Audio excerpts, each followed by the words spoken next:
हरे कृष्णा। श्रीमद् भागवतम के दसम स्कंद के आज के जो प्रसंग में आप सभी का स्वागत करते हैं। श्रीमद् भागवतम के दूसरे स्कंद में सुखदेव गोस्वामी उद्धृत करते हैं, ये दसम स्कंद जो है वो भगवान के मुख से है, और विशेषकर आज का जो 5 रस पंचाध्याय जिसको कहा जाता है, हमारे विश्वनाथ चक्रवर्ती ठाकुर इसे पंच प्राण 5 प्राण से कहते हैं। ऐसा ये हृदय का जो 5 प्राण है, ये रस पंचाध्याय, ये भगवान का इतना उद्गम उज्जवल लीला है। स्वयं भक्ति रसामृत सिंधु में हमारे शिल रूप गोस्वामी जी बृहद वामन्य पुराण से उद्धृत करते हुए एक श्लोक कहते हैं। भगवान कृष्ण स्वयं कह रहे हैं, कहते हैं, संति यद्यपि मे प्राज्ञा लीलास्तास्ता मनोहरा नहीं जाने स्मृति रासे मनो में कीदृशं भवे। भगवान की जो दिव्यमयी लीला है, वो भगवान की मनोहर लीला भगवान को भी आकृष्ट करती है। लेकिन विशेषकर भगवान कहने जो रास लीला है, जो मैंने व्रज की गोपियों के साथ किया है, मुझे भी नहीं पता कि उसमें क्या आनंद है, और मैं उसके बारे में वर्णन नहीं कर सकता। जब स्वयं जगदीश्वर जगन्नाथ आदि अनादि गोविंद जब उस लीला को पूर्णतः वर्णित करने में असक्षम है, तो हमारे जैसा जीव उस लीला की पराकाष्ठा को कैसे समझ सकता है। इसलिए आज जो है, विशेषकर हमारे पूर्ववर्ती आचार्य श्रीधर स्वामी, सनातन गोस्वामी और विशेषकर श्रील विश्वनाथ चक्रवर्ती ठाकुर के जो टीकाएं हैं, उन्हीं प्रसंगों को लेकर के, उनकी टीकाओं को लेकर के आज हम आपके सामने समक्ष प्रस्तुत है। इस रस पंचाध्याय का जो 29वां अध्याय है, जो प्रथम अध्याय, जिसमें श्री कृष्ण का गोपियों के साथ मिलन, रास क्रीड़ा के लिए मिलन जो है, जो गोपियां भगवान के, आज हम देखेंगे वेणु माधुर्य, वेणु सुन करके किस प्रकार दौड़ती हुई जा रही है, वो उत्कंठा वास्तव में हमारे आचार्य कहते हैं ये प्राकृतिक जगत के स्त्री पुरुष का है ही नहीं है संबंध, ना भगवान कृष्ण। और आज पहली बार देखेंगे सुखदेव गोस्वामी भी परीक्षित के प्रश्न पे आक्षेप करते हुए क्रोधित हो जाते हैं। क्यों? ये सारी प्रसंग को हम आज इस श्रीमद् भागवतम के 29वें अध्याय, जो दसम स्कंद का रास पंचाध्याय का प्रथम अध्याय, उस लीला को देखते हैं और अपने श्रील प्रभुपाद जी के चरण कमलों का आश्रय लेते हुए आज के इस प्रसंग को प्रारंभ करते हैं। ओम नमो भगवते वासुदेवाय। ओम नमो भगवते वासुदेवाय। ओम नमो भगवते वासुदेवाय। ओम अज्ञानतिमिरान्धस्य ज्ञानाञ्जनशलाकया चक्षुरुन्मीलितं येन तस्मै श्रीगुरुवे नमः। नमः ओम विष्णुपादाय कृष्णप्रेष्ठाय भूतले श्रीमते भक्तिवेदांत स्वामिनिति नामिने। नमस्ते सरस्वती देवी गौरवाणी प्रचारिणे निर्विशेषाद्वैतदेशतारिणे। जय श्री कृष्ण चैतन्य प्रभु नित्यानंद श्री अद्वैत गदाधर श्रीवासादि गौर भक्त वृंद। हरे कृष्णा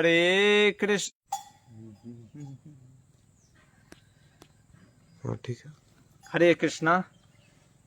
तो चूंकि हमारे यहाँ अभी विद्युत की बहुत कटौती हो रही है और नेटवर्क का भी थोड़ा सा प्रॉब्लम हो सकता है, उसके लिए क्षमा चाहते हैं। कोई भी प्रॉब्लम हो अगर नेटवर्क में, कृपया करके कमेंट में डाल दीजिएगा, जिससे कि हमें पता चल सके कि आपको ये जो लीला प्रसंग है वो आप तक पहुंच रहा है कि नहीं। तो श्रीमद् भागवतम का ये 10वां स्कंद, अध्याय 29वां, जो रस पंचाध्याय का पहला अध्याय है। तो इसके पहले श्लोक में देखिए क्या लिख रहे हैं आज व्यासदेव। श्री बादरायणी उवाच, श्री शुक उवाच की जगह श्री बादरायणी।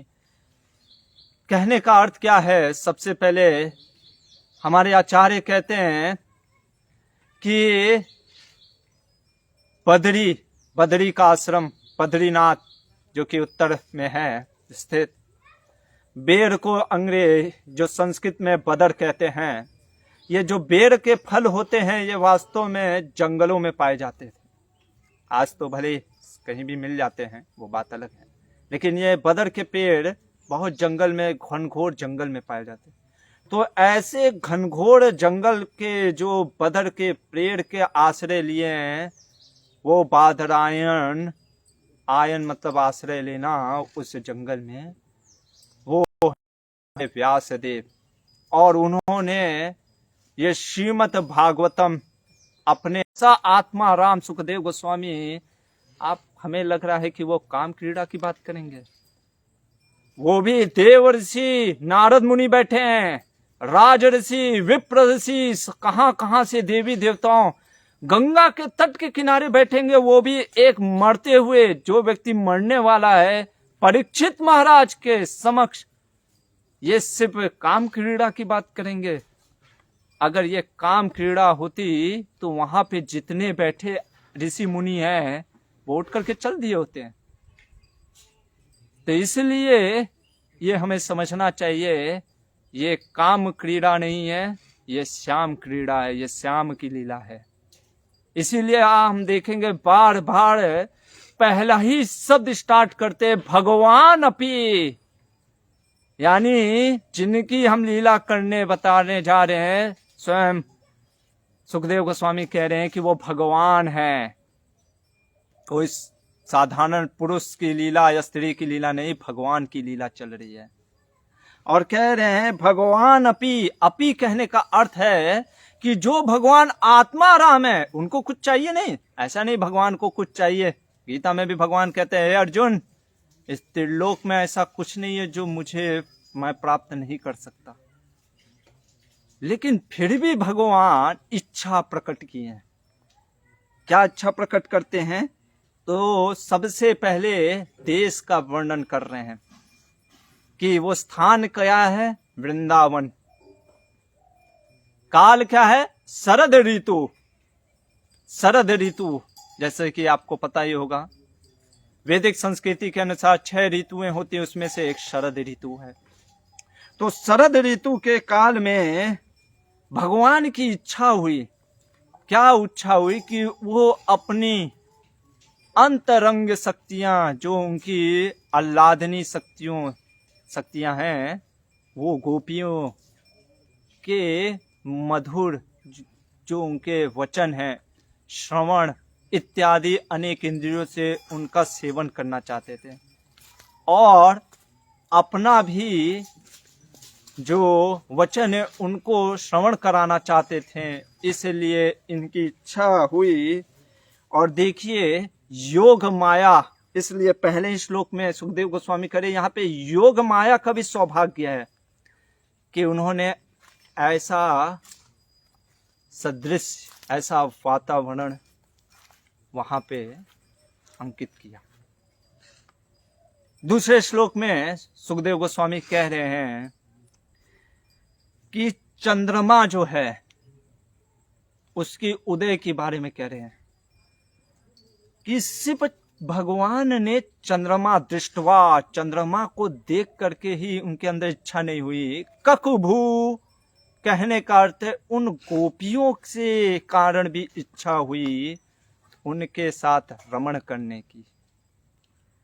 और उदाहरण के लिए कहते हैं सुखदेव गोस्वामी, जिस प्रकार एक पति कई दिनों तक घर से बाहर रहता है, जब वो घर वापस आता है वो उसकी पत्नी को कुमकुम लगाता है, और जिस प्रकार उसकी पत्नी उसका स्वागत करती है और पति भी उस स्वागत से प्रेम में दोनों का मिलन होता है, वैसे ही जो शरद ऋतु का जो सूर्य की गर्मी के बाद चंद्रमा उस शरद ऋतु के रात्रि में प्रकट हो रही है। और कह रहे हैं सुखदेव गोस्वामी, भगवान चंद्रमा की ओर देखते हैं, जो चंद्रमा कुमुद, कुमुद जो कि कमल के जैसा ही होता है, जो कि रात्रि को खिलता है, तो जो कुमुद जो पुष्प है जो कि रात्रि को खिलने वाला चंद्रमा के प्रकाश से जो खिल रहा है, भगवान रमामन्यम, हमारे आचार्य कहते हैं यहाँ पे रमा श्रीमती राधिका के लिए किया गया है वचन। राधिका रमण, जैसे कि आज बहुत ही विशेष दिन भी है, आज ही के दिन राधा रमन जी का प्राकट्य हुआ। जैसा कि हम जानते हैं हमारे जो गौड़ीय वैष्णव संप्रदाय में 60 गोस्वामी में से एक गोस्वामी श्रील गोपाल भट्ट गोस्वामी जी को आज ही के दिन राधा रमन जी उनको प्राप्त हुए थे। तो ऐसे राधा रमन जी का आविर्भाव दिवस भी है इस पूर्णिमा, वैशाख पूर्णिमा के दिन शुक्ल पक्ष के। तो यहाँ पे सुखदेव गोस्वामी कहते हैं कि श्रीमती राधिका, देखिए हम देखेंगे इस दशम स्कंद में एक जगह भी सुखदेव गोस्वामी ने डायरेक्टली श्रीमती राधिका का नाम अंकित नहीं किया। उसका कारण है, देखेंगे आगे के श्लोकों में जब हमारे आचार्य स्वयं बतलाएंगे। तो यहाँ पे रमा कहने का अर्थ है कि भगवान को उन गोपियों का, विशेषकर श्रीमती राधिका का मुख का चंद्रमा को देख करके, जैसे चंद्रमा के ऊपर जो लालिमा है उसको देख करके श्रीमती राधिका और अन्य गोपियों के जो मुख कमल मंडल हैं वो स्मरण आ गए भगवान को। और इसलिए उन सभी को बुलाने के लिए भगवान क्या करते हैं, अपनी वेणु निकालते हैं और मधुर ध्वनि से कलम वाम दिशा मनोहरम, कलम, कलम क्लीम जो कि काम बीज मंत्र का पहला मंत्र जो है, वो भगवान अपने मधुर वेणु ध्वनि से काम का बीज उन गोपियों के हृदय में अंकित कर दिए। आगे अब यहां से देखिए सुखदेव गोस्वामी वर्णित कर रहे हैं गोपियों का मनोभाव। जब गोपियों ने भगवान की वेणु की ध्वनि सुनी, अभी आप कहेंगे कि बाकी लोग क्या कर रहे थे, तो हमारे आचार्य कहते हैं कि भगवान की योग माया की शक्ति के कारण सिर्फ गोपियों ने ही भगवान की ध्वनि को सुना, और जैसे ही वो ध्वनि उनके कर्णों में गई, गोपियां जैसे कानों में जाकर के मन में, हृदय में स्थित हो गए और उनके लज्जा, धर्म, सारे चीजों को जैसे हर लिया। जैसे एक चोर किसी के सामान को हर लेता है तो हम कैसे पीछे भागते, अरे चोर चोर चोर, पकड़ो पकड़ो, वैसे गोपियां दौड़ करके भागने लग गईं। और भागते वक्त सुखदेव गोस्वामी जो कि साक्षात उस लीला का दर्शन कर रहे हैं, कह रहे कि गोपियों के जो कुंडल हैं वो हिल डुल रहे हैं। यानी ये भी कहने, सुखदेव गोस्वामी कहना चाह रहे हैं कि भगवान ने उनकी कोई भी दूसरी संपत्ति का हरण नहीं किया घर में, बस उनके मन और प्राण को हर लिया। और ये गोपियां के बारे में बता रहे हैं सुखदेव गोस्वामी, कह रहे सबसे पहले देहिक कर्म का परित्याग कर दी ये गोपियों ने। क्या किया हम कि स्वजाति धर्म का त्याग, कि ये गोपियां जो कि गोपी हैं, ये गो दोहन, कुछ गोपियां गाय का दोहन कर रही होती हैं, उसका त्याग कर दी, या कुछ मदद कर रही होती अपने पति को, वो तक त्याग करके भागने लग गई। कुछ चूल्हे पे दूध रखी थी, तो ऐसा नहीं कि चलो दूध उबल जाता है तब दूध हटा करके वापस जाएंगे, ऐसा नहीं, ध्यान ही नहीं रहा, दूध उबला कि उबल करके गिर गया, उसका पता नहीं जला या नहीं जला, वो वहां से उठ करके चल दी।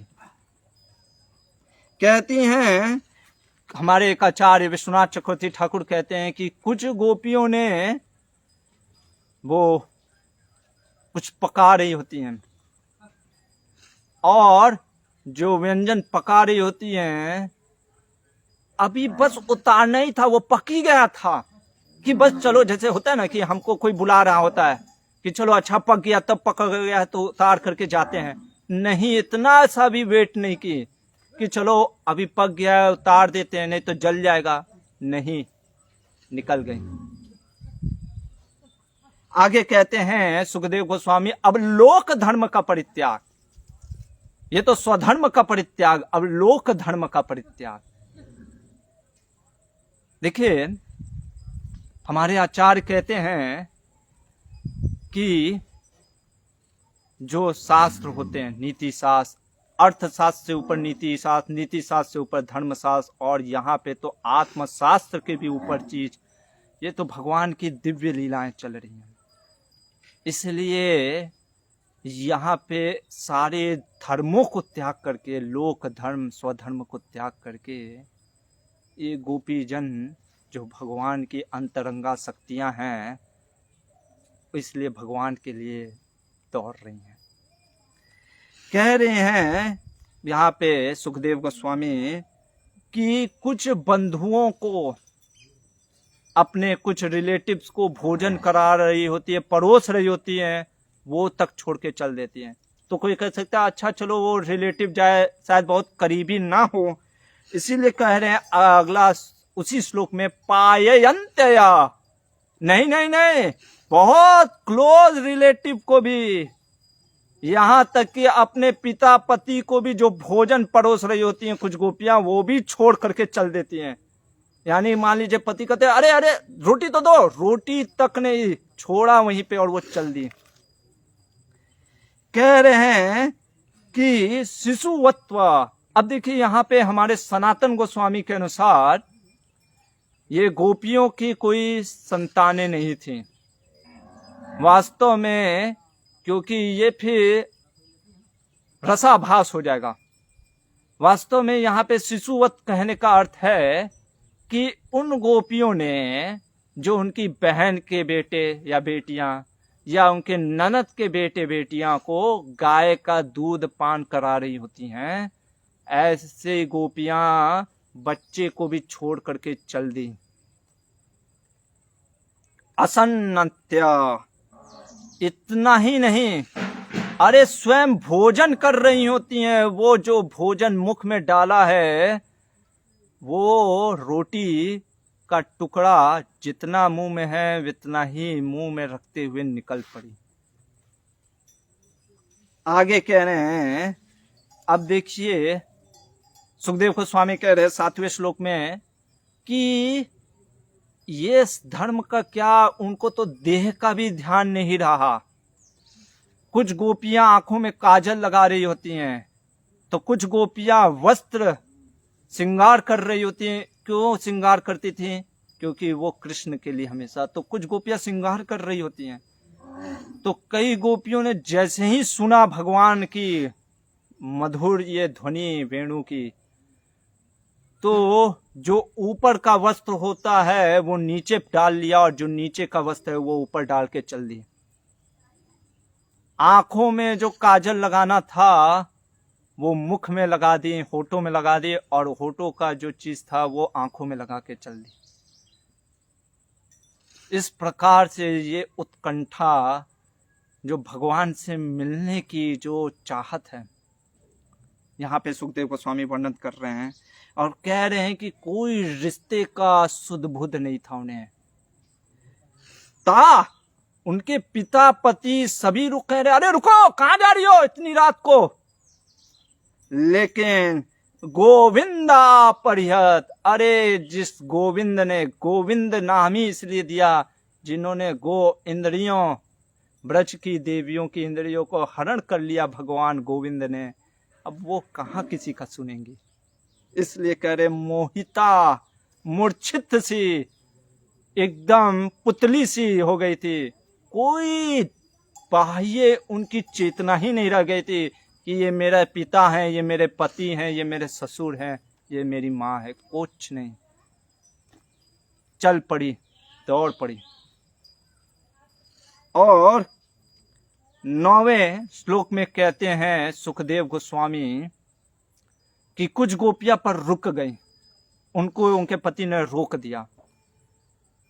अब यहां पे हमारे गौड़ीय वैष्णवाचार्य श्रील विश्वनाथ चक्रवर्ती ठाकुर ने बहुत ही सुंदर, जो कि रूप गोस्वामी के उज्ज्वल लीलमणि से और अन्य शास्त्रों से अलंकृत करते हुए कहते हैं कि गोपियां भी दो प्रकार की होती हैं, एक नित्य सिद्धा, एक साधना सिद्धा।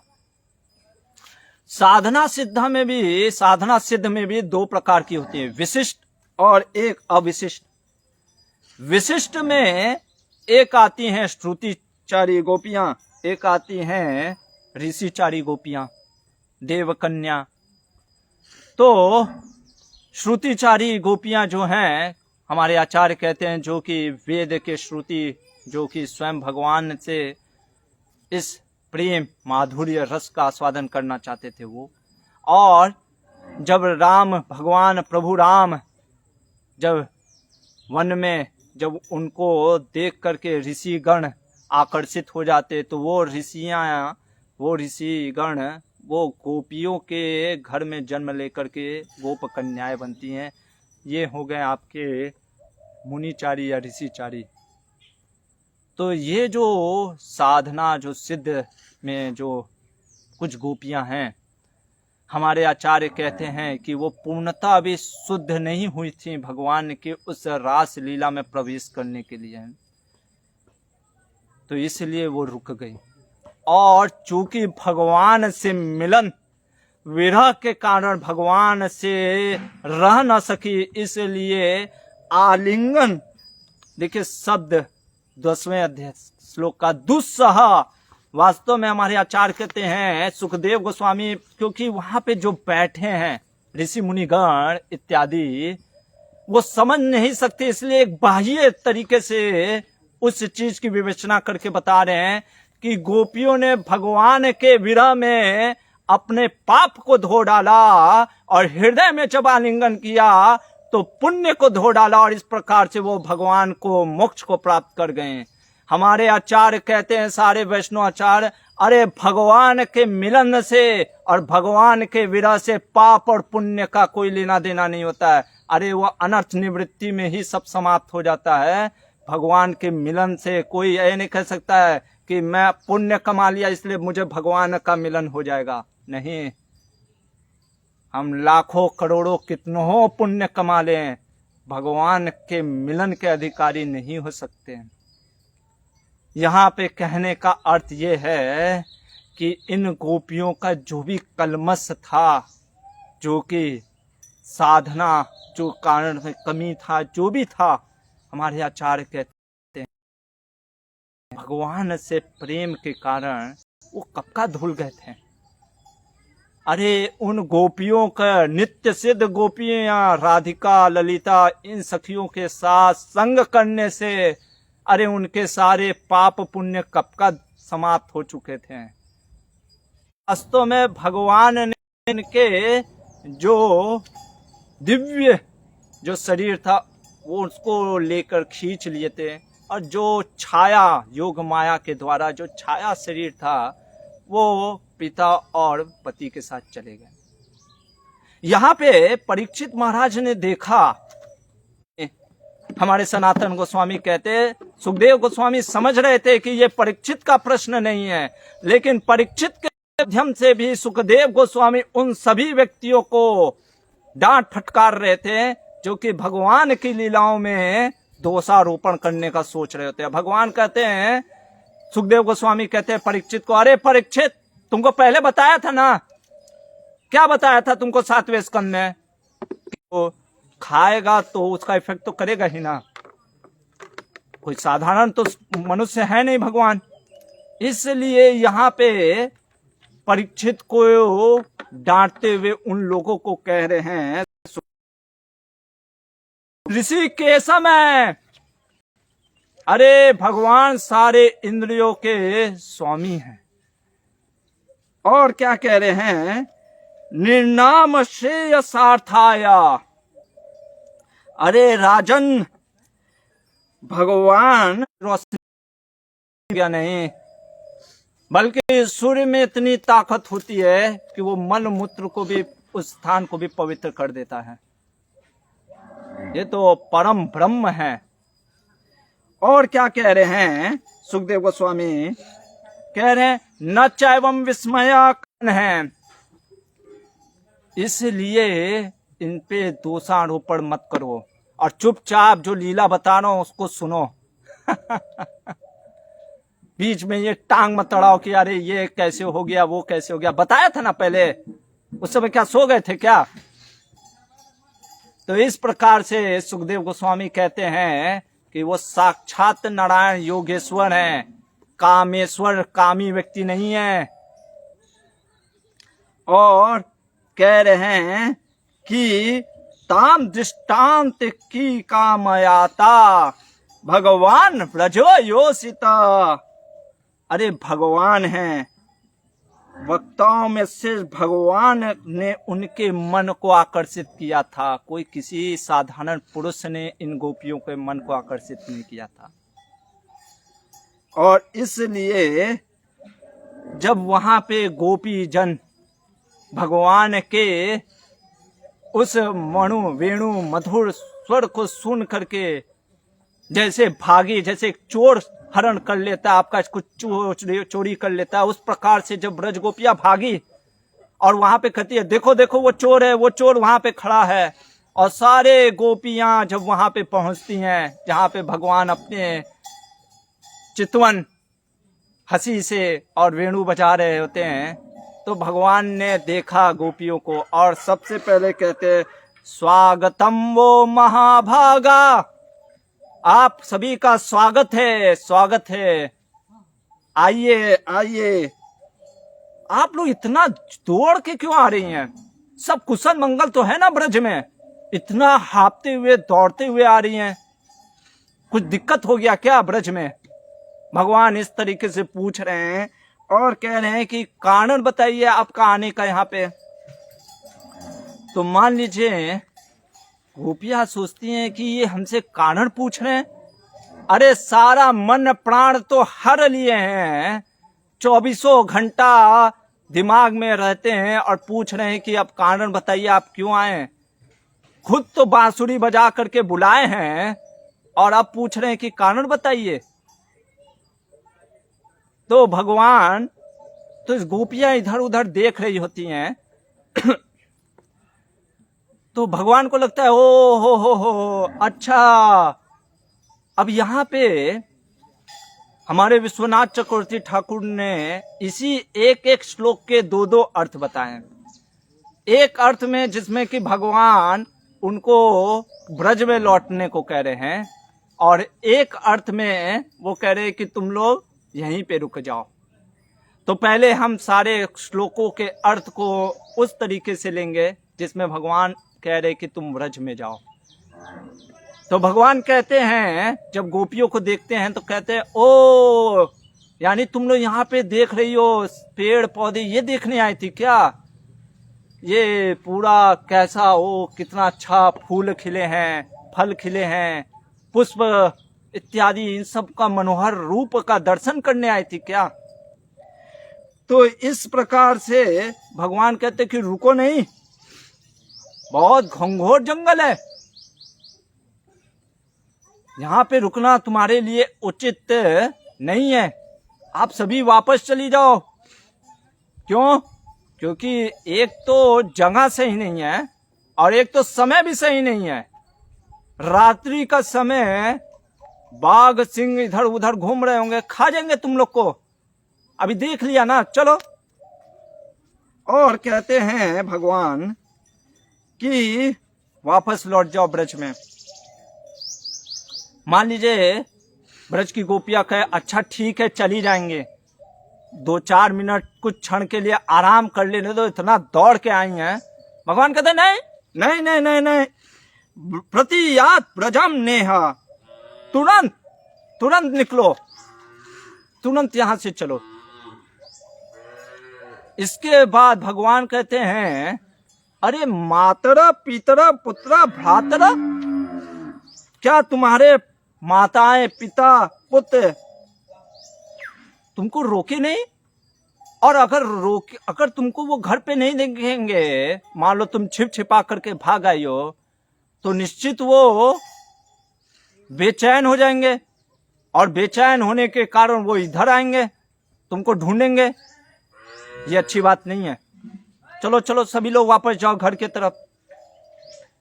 इसके बाद भगवान कहते हैं ब्रज की स्त्रियों को कि देखो तुमने सारे फूलों का, चंद्रमा चांदनी का आनंद तो अब ले ही लिया है, और तुमने जो यमुना के तट के किनारे आई, सोची कि चलो मंद मंद हवा लेंगे, वो सौंदर्य भी तुमने, वृक्ष के सौंदर्य भी देख लिए हैं।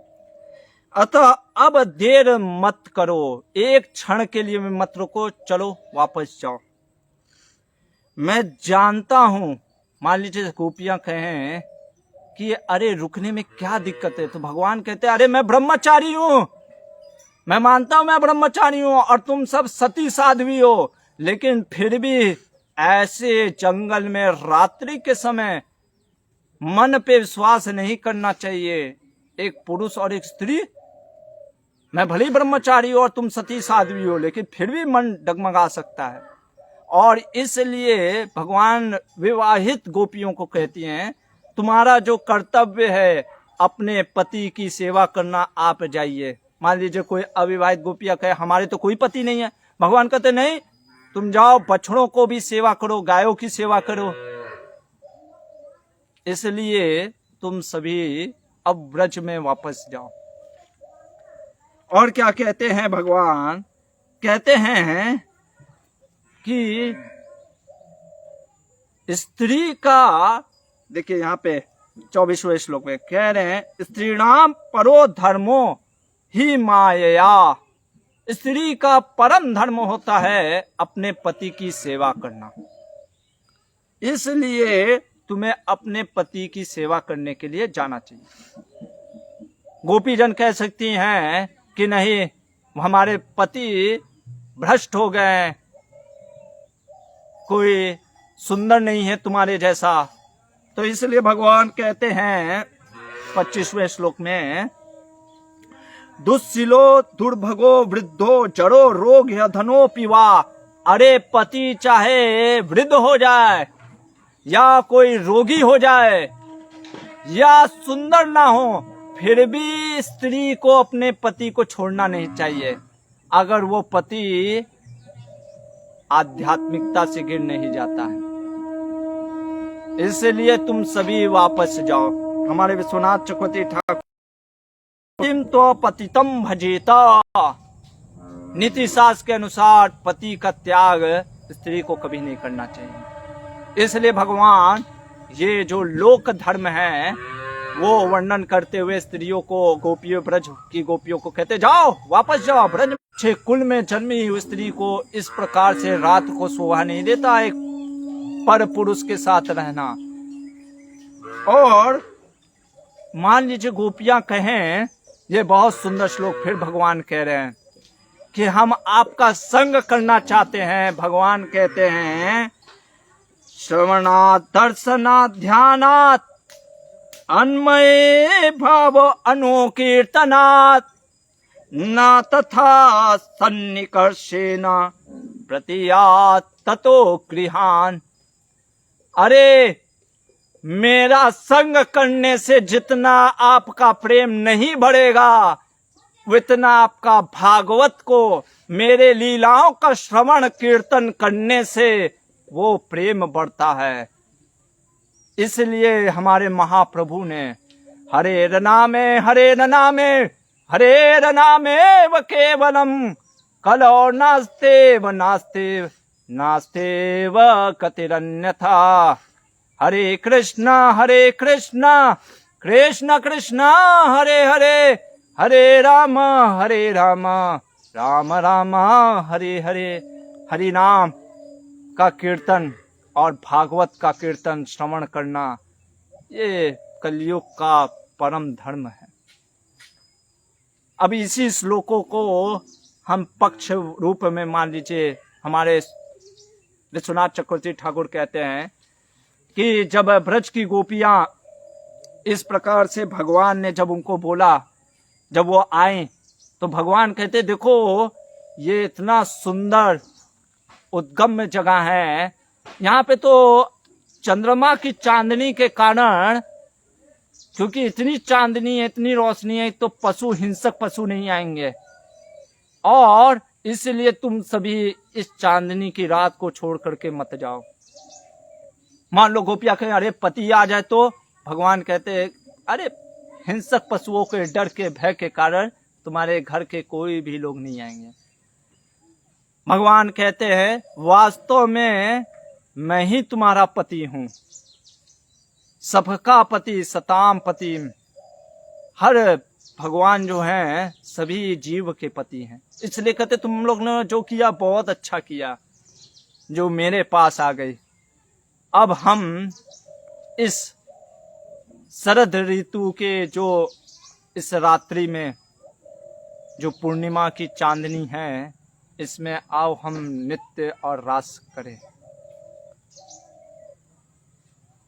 तो ये, और इस जो अंतिम श्लोक में बोल रहे हैं, भगवान कह रहे हैं कि अरे जब तुम मेरा संग कर रही हो, तो मेरे संग का जो कोई कर रहा है, तो फिर उसको जितना आनंद मिलेगा, इतना श्रवण और कीर्तन। अरे जब स्वयं संग, स्वयं मेरा साक्षात्कार तुम मेरे साथ हो, तो उसमें तो और आनंद है। इस प्रकार से सुखदेव गोस्वामी कहते हैं गोविंद के अप्रिय वचनों को सुन करके जो भगवान ने वापस जाने के लिए ब्रज की गोपियों को कि अब जाओ ब्रज के धाम, तो वो बहुत चिंतित हो गई।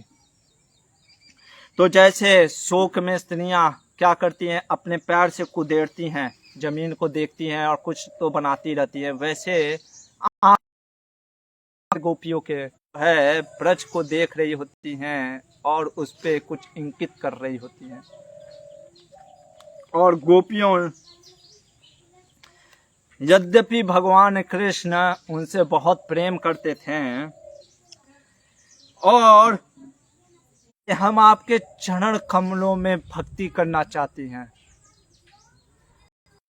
हमें उसी प्रेम के लिए जिस प्रकार से नारायण कभी अपने भक्त वत्सल होते, भक्तों को ठुकराते नहीं है, वैसे आप भी मत ठुकराइए। क्योंकि हमने सुना है, गर्गाचार्य ने कहा है, आप नारायण गुण समान, आप नारायण के गुण के समान हैं। तो जब नारायण में मन से आपको पति माना है, ये जो लीला हुआ, हमारे जीव गोस्वामी कहते हैं कि भगवान की 8 वर्ष की आयु थी, 7 वर्ष की आयु में जो वस्त्र हरण लीला जो हमने बतलाया था अपने भागवत के क्लास में, वो हेमंत ऋतु के प्रथमा यानी मार्गशीर्ष के प्रथम दिन से पूर्णिमा तक हुआ था वो दिन, शुक्ल पक्ष के। और उसके ठीक भगवान ने कहा था कि आने वाली रात्रि को, शरद रात्रि में हम विहार करेंगे। तो इसलिए कह रही हैं ये गोपियां कि हमने तो आपको ही अपने मन से पति माना था। और किस पति की बात कर रहे हैं आप? ये पति जो कि जीवन भर हमें उनसे दुखी मिलता है, क्योंकि ये पति ना तो शाश्वत जाता है तो उससे व्यक्ति को दूसरे को कष्ट ही पहुंचता है।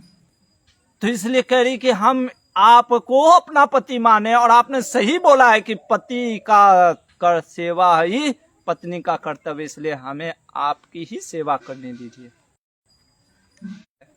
अरे रोटी बेलते वक्त भी आप ही का ध्यान, रोटी सेकते वक्त भी आप ही का ध्यान, रोटी को पकाते वक्त भी आप ही का ध्यान। जब उद्धव जी हम देखेंगे योग जब गोपियों को से मिलते हैं तो गोपियों से कहते क्या नहीं चाहिए, वही गोपियां यहाँ पे कह रही है कि हमारा जो मन है वो वापस कर दो। तो मान लीजिए भगवान कहते ठीक है वापस कर दूंगा, 2-3 दिन का समय दो, वापस करता हूँ। कहते नहीं, हम तो जा ही नहीं सकते हैं, हम तो ब्रज में वापस लौट ही नहीं सकते अपने मन को लेकर। हमारा मन जो आपने चोरी कर लिया वो दे दीजिए, हम वापस चले जाएंगे अपने ब्रज में। भगवान कहते हैं, गोपियां आगे कहती हैं कि आपने जो हृदय के अंदर अग्नि जलाई है, उस अग्नि के मान लीजिए गोपियां करी, अरे लक्ष्मी जी, वो लक्ष्मी जिसको सभी पूरा विश्व प्राप्त करना चाहता है, वो लक्ष्मी जी भी आपके चरण कमल को प्राप्त करती है। आपने उनको वक्षस्थल पे जगह दिया, लेकिन फिर भी वो वक्षस्थल पे जगह पे ना रह करके आपके चरणों में हमेशा अपने आप को ज्यादा आनंद में महसूस करती है। इसलिए हमें भी अपने चरणों की दासी बना लीजिए। और कह रही हैं गोपियां कि हम आपके कारण ही जल रही हैं, इसलिए। और सबसे बड़ा चीज जो आपका ये चितवन हंसी, वो जो चितवन हंसी है, मान लीजिए भगवान कहते ठीक है मेरी दासिया तुम बनना चाहती हो, अरे दासी बनना चाहती हो तो मुझे मूल्य चुकाना पड़ेगा ना। तो भगवान गोपियां कहते अरे आपने तो कई बार मूल्य दिया है उस चीज का हमें। ये आपकी चितवन हंसी, घुंघराले बाल जिसमें आप सफेटा बांधते हैं पगड़ी जैसा, आहा, वो मुखमंडल हंसी, स्मित हंसी, भगवान का एक नाम है स्मित, वो हंसी वो हमारे चित्त को हर लिया है। मान लीजिए भगवान कहें अरे लेकिन मैं तुम लोग को दासी बना दिया तो कल कोई कंस के पास जाकर के तो गोपियां कहती अरे आपके जो हमने ये भुजाओं में ताकत भी देखी, किस प्रकार से आपने गोवर्धन लीला धारण की।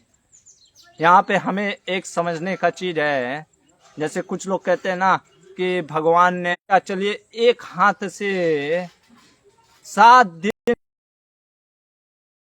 एक बाल्टी पानी ही उठा लीजिए मान जाएंगे। अरे ये परम ब्रह्म, इसीलिए कृष्ण अर्जुन कृष्ण को कहते हैं परम ब्रह्म परम धामम पवित्रम परमम भगवान। अरे पवित्र हंसी के मधुर तान से विचलित नहीं होगे। इसमें हमारा लक्ष्मी जो कि नारायण की प्रेयसी होकर के बेलवन में तपस्या कर रही है, और देखिए हमें दिख रहा है कैसे आपने उसको वक्षस्थल पे, इसलिए वो लज्जित होकर के एक बाल के रूप में दिख रही है। चरण में दासी बनाना ही होगा। जब इस प्रकार से ब्रज की जो गोपियां भगवान की जो एक्टर और एक्ट्रेस जिसको कहते हैं, उस नाटक में जो ये प्रेम का एक आनंद होता है जिसमें व्यक्ति जो हंसी स्मित हंसी, गोपियों के स्मित हंसी और भगवान की स्मित हंसी को देख करते हुए सैकड़ों स्त्रियों के कृष्णा हरे कृष्णा कृष्णा कृष्णा हरे हरे हरे राम राम राम हरे हरे।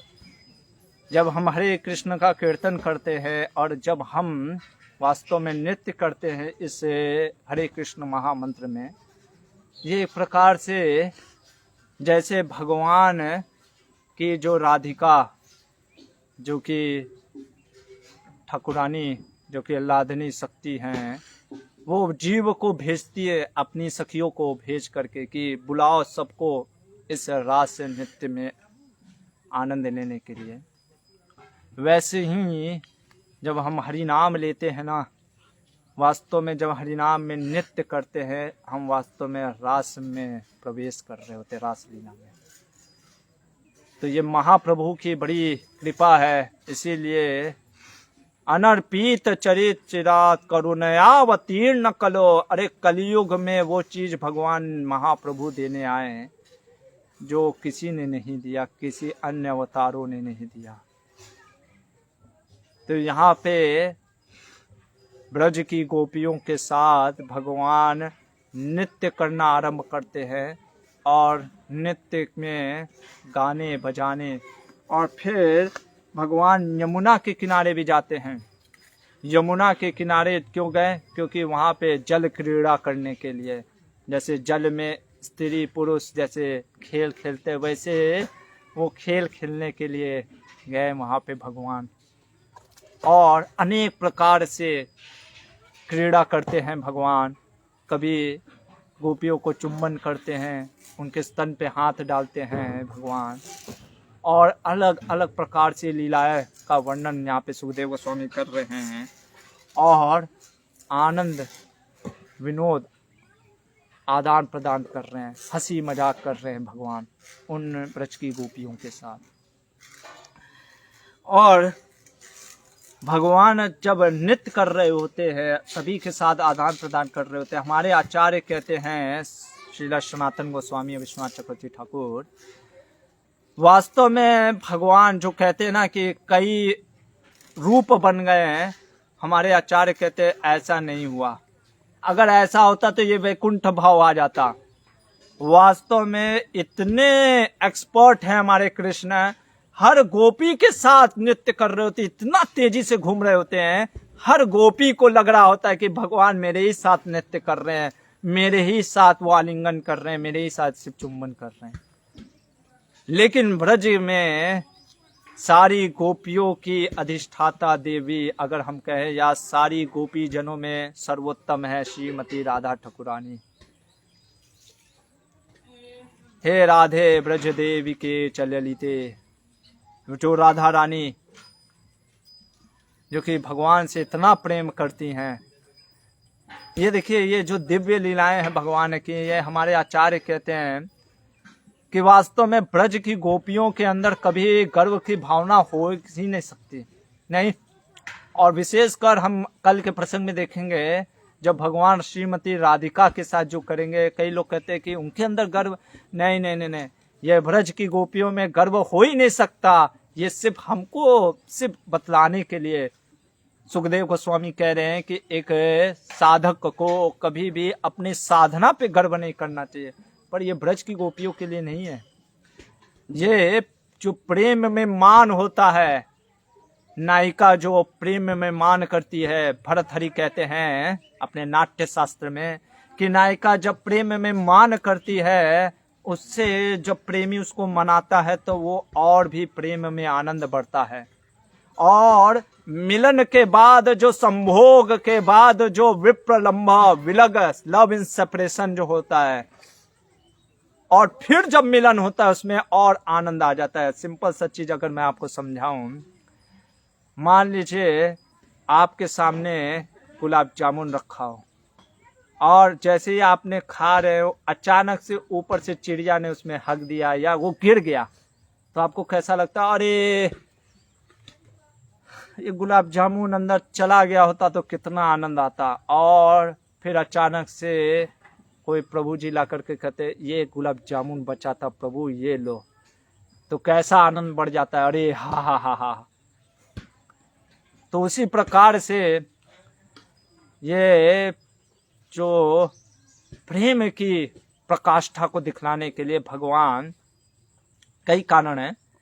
ब्रज की गोपियों ने सोचा कि आज हम लोग धन्य हैं कि भगवान हमारे साथ, स्वयं कृष्ण परम ब्रह्म हमारे साथ नृत्य कर रहे हैं, हमारा तो जीवन धन्य हो गया। और देखो मैं ही हूँ वो जो इतनी महान कि कृष्ण से मेरे ही साथ नृत्य कर रहे हैं, मेरे ही साथ आलिंगन कर रहे हैं। लेकिन ब्रज में जो राधिका देखती कि भगवान सभी के साथ कर रहे हैं, और इसलिए राधा रानी मान करने के कारण वहां से चल देती हैं। और भगवान भी वहां से, क्योंकि कहते हैं राधिका नहीं है तो मुझे आनंद नहीं आ रहा, इसलिए भगवान भी उनके पीछे पीछे। और हमारे कुछ आचार्य कहते हैं कि वहीं पे अदृश्य हो गए, ऐसा कहीं गए नहीं, अदृश्य वहीं पे हो गए, वो गोपी जनों को नहीं दिखते हैं। और गोपियों का भाव अब हम देखेंगे विरह में, लव इन सेपरेशन, जो महाप्रभु, जो हमारा गौड़ीय संप्रदाय कहता है भगवान को प्रेम करना विरह में, उसकी प्रकाष्ठा श्रीमद् भागवतम के अगले अध्याय 30वें अध्याय कल हम देखेंगे। किस प्रकार भगवान राधिका के पीछे जाकर के क्या करते हैं, और गोपी जनों का फिर क्या भाव है, किस प्रकार से उनकी मनोदृष्टि, और फिर जो गोपी गीत उन्होंने जो गाया, वो सारा प्रसंग हम कल आगे इसके करेंगे। हरे कृष्णा। ग्रंथराज श्रीमद् भागवतम की जय हो। शिल प्रभुपाद की जय।